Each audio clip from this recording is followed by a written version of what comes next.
Nah teman-teman, ketemu lagi dengan jelajah candi. Saya Bram dan hari ini sampai di Candi Plausan Lor ini ya.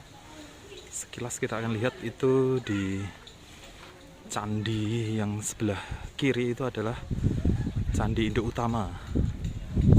Kemudian yang sebelah kanan itu Candi Induk Utama juga, tetapi yang pertama ini di pria, yang satu wanita.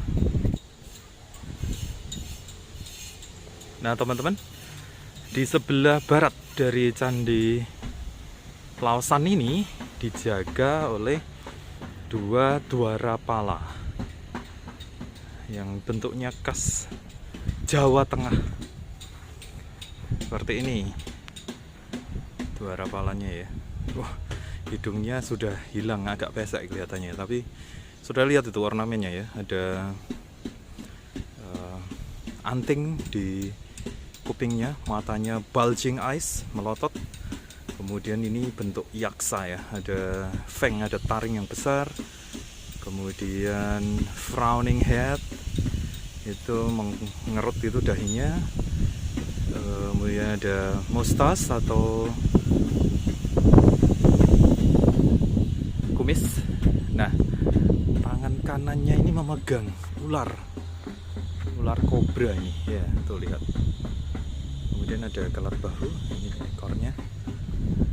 Sikapnya siaga untuk kalau ada intruders, ini dia takut nih, memegang gada kecil ya. Kelihatan nggak kalah seramnya ya, gede ini. Kemudian juga perutnya besar, lambudara, saling berhadapan ini, gadanya di situ. Dan ini menghadap ke Candi Utama. Teman-teman, ini adalah candi-candi perwara, mungkin namanya prasada ya. Dan itu biasanya dipersembahkan oleh para raja-raja kecil atau vasal atau adipati kalau zaman sekarang. Nah, di sebelah situ ditata dengan sangat cantik. Ini masih banyak yang belum naik. Kalau sudah naik nanti betapa indahnya ya. Nah, ini kita mau masuk. Ini dikatakan bangunan ini merupakan Anumoda, merupakan persembahan dari Ratu Pramoda Wardani, atau lebih terkenal dengan Sanjiwani. Kita akan masuk ke sana. Saya sangat excited, betul-betul excited. Ini saya sering sekali kesini waktu kecil. Bahkan Yang Mulia Dalai Lama ke-14 pun pernah masuk ke sini ya. Teman-teman, ini dari dalam ya, kita sudah masuk. Nah, dari dalam ada kayak gini. Sebelum masuk ke Candi Utama, cantik sekali. Cantik sekali. Nih. Oh ya, for your information, Sri Pramoda Wardani, Ratu Pramoda Wardani ini adalah dikatakan anak dari Samaratungga yang mendirikan Candi Wenuwana atau Weluwana atau Candi Mendut. Nah, apakah benar? Itu para arkeolog tugasnya, sejarawan. Kita sekarang akan masuk ke sana. Aduh, cantik banget, cantik banget. Ini di tampak depan ada Dewata dengan lonceng di atas. Ya. Ganteng, memegang bunga teratai di tangan.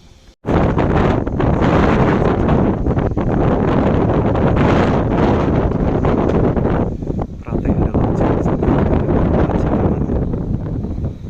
great. Ini ada tempat ceruk, biasanya dulu untuk menempatkan arca Buddha kecil atau bodhisatwa, dan sangat stilistik seperti di Candi Kalasan. Dan lihat di atasnya ada kinara-kinari. Kinara-kinari itu makhluk surgawi dengan tubuh burung tapi kepala pria dan wanita. Mereka adalah penyanyi surga. Keren. Di sini pahatanya bagus. Terus ke sana ini seperti yang ada di Meksiko, atapnya. Ini kala makaranya seperti di dalam teks-teks Makara itu, kala itu ada simbol waktu. Semuanya akan dilibas oleh waktu, nggak ada yang abadi di dunia. Ini pengingat saja. Terus hiasan ukirannya ini sangat khas Laosan. Tapi nanti bisa dicari di dalam teks-teks. Ada Makara juga, Makara kecil. Makara itu adalah si monster, adalah monster laut, dan dari sana keluar burung, semacam burung beo atau kenari. Nah, sangat-sangat detail ini. Ini yang paling susah di setiap candi adalah makhluk ini, yang tukang menyangga candi. Ini adalah Makara di sebelah selatan, Cerok Selatan. Masih ada kinara-kinari, tapi matanya masih, dan ini state-nya kayak gitu. Nah, ini tempat, kalau nggak dulu adalah arca kecil.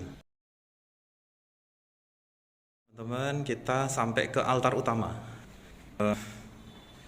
Dulu di altar utama ini di tengah itu ada patung Buddha.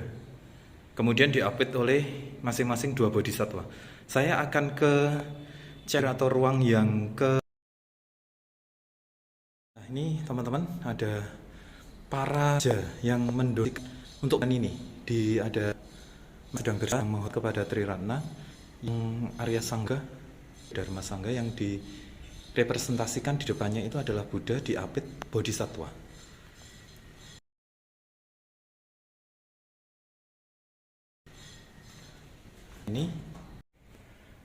Ini adalah seorang maharaja, dan ini kemungkinan rakyat pikatan.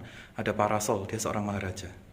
Nah, teman-teman, di sini ada Buddha sesuai di dalam ikonografi dan terutama tantra itu di tengah ada Buddha. Kemudian diapit oleh bodhisattva dalam bentuk kaki alida. Satu kaki ada menapak di teratai, satu kaki ditekuk. Nah, ini yang paling utara saya kenali adalah Maitreya, karena di kepalanya itu ada stupa. Nih, kecil, nah, stupa ya. Itu Maitreya. Kemudian dulu di tengah ini ada Buddha. Dan bodhisattva yang satu saya belum mengidentifikasi, ini ahlinya para arkeolog. Nah, ini di chamber utama ada Buddha. Sekarang saya nggak tahu, mungkin di museum. Buddha ini diapit di sebelah kanannya oleh Avalokiteswara. Karena di sana ada Buddha. Itu adalah Buddha Amitabha di gelung kepalanya. Jadi dia adalah Avalokiteswara. Ketika Avalokiteswara sampai ke Cina, dia bergabung dengan budaya Cina menjadi wanita, menjadi Kuan Im. Ini di chamber paling kanan, Buddha diapit oleh 2 bodhisattva. Dan yang menarik ini adalah tangga pada dahulu seperti di Candi Sari. Ini naik karena di atas itu ada ruangan untuk para biksu. Dulu ada kayu di situ. Jadi itu stories lantai. Adalah persembahan dari para raja-raja vasal tadi. Ada inskripsi Jawa kuno yang singkat-singkat. Nah, ini kasus seperti ini misalnya Anumoda, Wanua, Galuh. Jadi ini memang saling berlomba membuat punya sambara atau ladang kebajikan dengan membangun pedharmaan, bangunan suci. Ini yang perwara mau masuk ke pintu utama, ini adalah Anumoda Rakai Gurunwangi, Empu Gurunwangi. Kalau nggak salah sih masih keluarga kerajaan dari Pikatan. Nah, yang menarik menurut saya ya, di candi utamanya ini, atas itu ada stupa, berarti Buddhis, tetapi ada bentuk seperti ratna. Jadi ini menurut saya arsiteknya adalah campuran antara Siwa dan Buddha. Nah, mungkin yang dikatakan orang candi toleransi ini karena dulu dibangun dengan arsitektur campuran antara Siwa, Saiwa, Hindu, dan Buddha.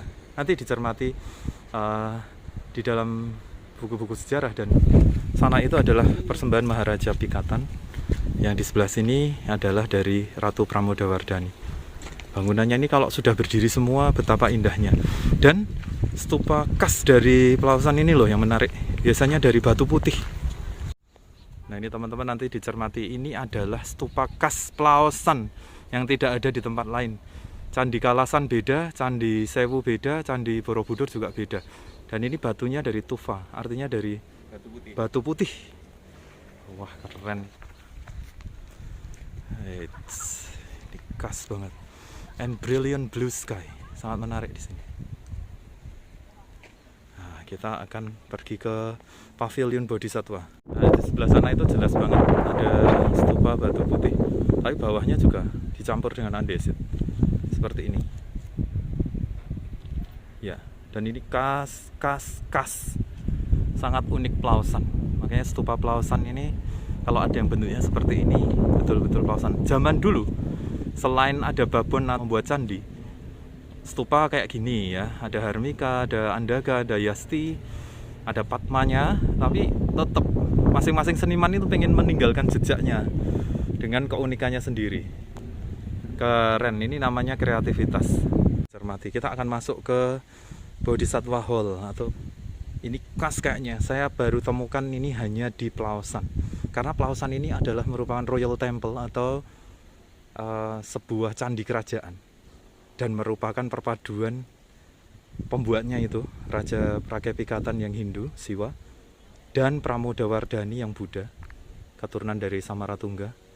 Arsiteknya pun merupakan gabungan dari dua-duanya. Menarik, mari kita ke sana. Panas sedikit nggak apa-apa. Karanya masih utuh.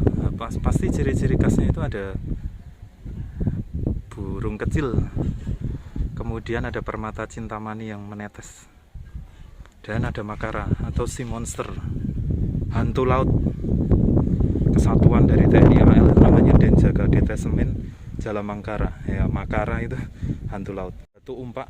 Dan di Bodhisattva Hall ini Dharmapala juga batunya itu memusat ke tengah seperti bentuk mandala, konsentrik gitu. Ada sekitar 21 Bodhisattva dan Buddha ini yang menarik. Nah, ya belum teridentifikasi. Karena ada Bodhisattva Sarwani Waranawis Kambin, kemudian ada Manjusri. Soalnya sudah terputus kepalanya ya. Ya, menarik itu ada hiasan stupa di pojok-pojoknya. Nah, ini kalau Dhyana mudra kayak gini berarti Buddha Amitabha. Ini kayaknya tangan ke bawah wara, memberikan anugerah ya. Buddha juga. Ini juga Buddha nih, dari ikal rambutnya di tengah sendiri. Entah Sakyamuni atau Vairocana, karena Dharma Cakra Mudra masih bisa dilihat nih. Dharma Cakra Mudra memutar roda Dharma dengan sikap Padmasana penuh, masih bisa dikenali ini. Yang ini saya nggak tahu karena tangan kanannya udah putus. Ini juga Dharma Cakra Mudra. Jadi kalau nggak Sakyamuni bisa Vairocana. Masih Buddha. Ya. Nah, yang menarik ada Jambala atau Waisrawana atau Kuwera, dewa kekayaan. Kalau di Bali dia disebut sebagai rambut sedana. Ini dengan perut yang besar, lambudara, lambang kemakmuran sebetulnya. Harusnya ada cerpelai, tapi dia memegang jambara di sebelah kanannya. Tangan kanan itu ada jambara, jeruk citrun. Makanya dia disebut sebagai Jambala, dewa kekayaan. Jambala Jalendrayaswa. Biasanya yang bentuk biasa di bawahnya itu, di tangan kirinya itu ada monggus. Ini mungkin sudah hilang nih. Tangan kirinya itu ada yang hilang. Itu biasanya memegang luwak, monggus cerpelai yang memuntahkan permata, pengabul harapan.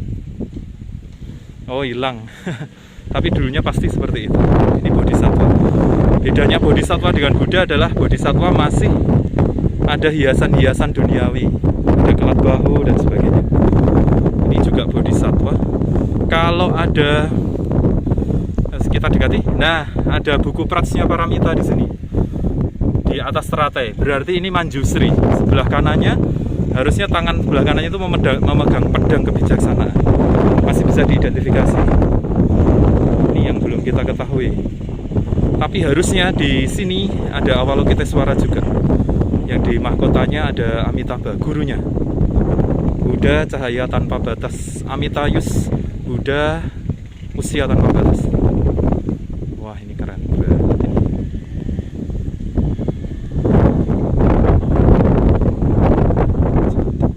Kalau semuanya sudah berdiri nanti keren. Teman-teman, ini ada beberapa bodhisatwa kalau nggak salah dari Pelausan Kidul.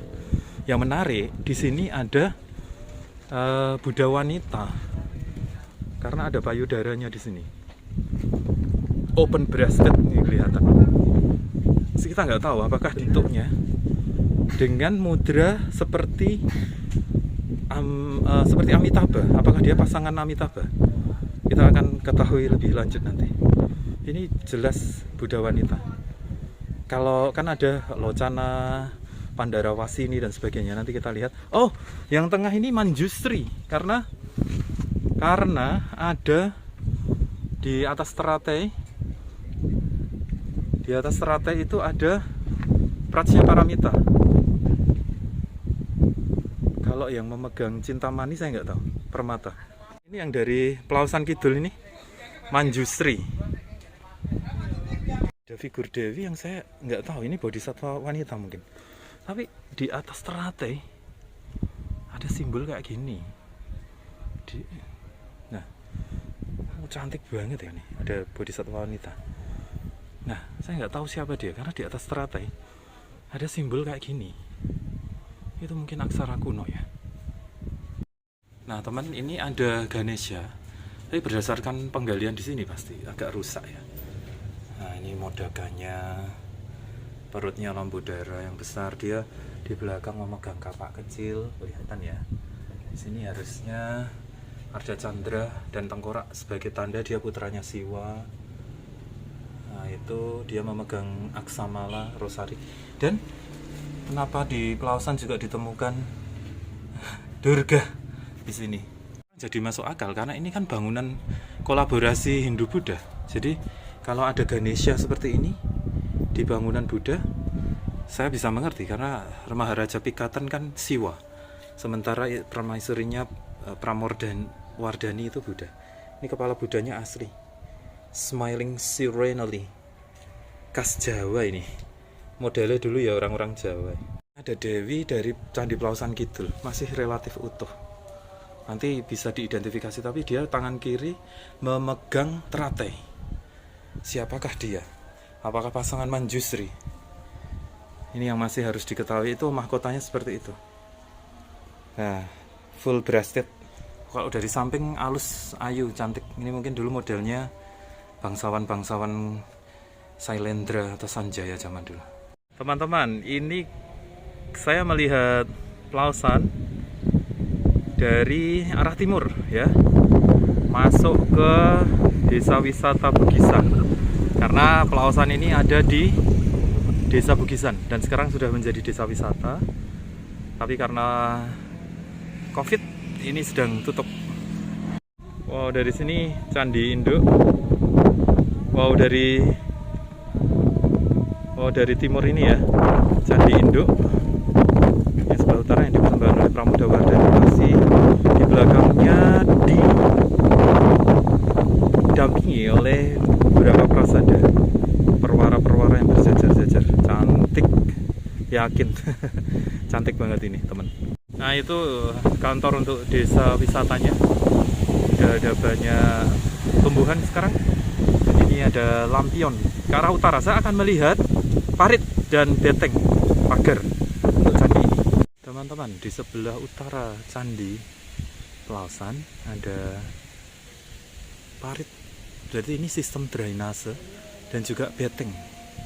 Pada zaman dahulu di 4 penjuru this royal temple, candi kerajaan ini dikelilingi oleh beteng yang tinggi dan juga parit untuk sistem pembuangan air. Luar biasa, canggih. Dulu beteng ya, dan juga parit untuk sistem pembuangan air, sistem drainase. Menyambung sampai ke selatan. Nah, di selatan sana itu setelah kebun tembakau, ada Candi Plausan Kidul. Di sebelah selatan Candi Plausan Kidul lagi-lagi kita temukan pola yang sama, yaitu pagar atau ini beteng ya, dan kemudian sistem peresapan air. Nah, karena ini adalah Royal Temple, maka sangat masuk akal sistem yang sedemikian rapi. Teman-teman, ini di sebelah barat desa Plausan ya, ditemukan penggalian seperti ini. Masih beteng yang sama, dan ini terus dari apa? Dulu memang pernah ada ajaran bahwa Japun ini di urutan candi lanjutan. Nah teman-teman, ini di kebun jagung di sebelah barat desa Plausan ada patung Buddha mungkin yang belum selesai dibuat nih, masih kotak-kotak gitu, dikasih duit, mungkin nggak tahu, mungkin bagi orang Jawa dianggap keramat. Nanti kalau teman-teman tertarik silakan datang ke Candi Plausan, baik lor maupun kidul, itu sangat-sangat indah. Sebuah arsitektur yang menunjukkan betapa agama Shiva dan Buddha pada saat itu bisa rukun, sebuah toleransi, dan bangunan itu merupakan perpaduan antara Shiva dan Buddha. Sangat-sangat menarik, datanglah ke sini. Dan di sana itu lembah Siwa atau Siwa Plecu yang begitu luas. Candi Prambanan, Candi Sewu, Candi Asu, semuanya ada di sini. Nah, silakan berkunjung sekali lagi ke Candi Plausan dan nikmati keindahan dan keeksotisan Plausan. Oke, ketemu lagi.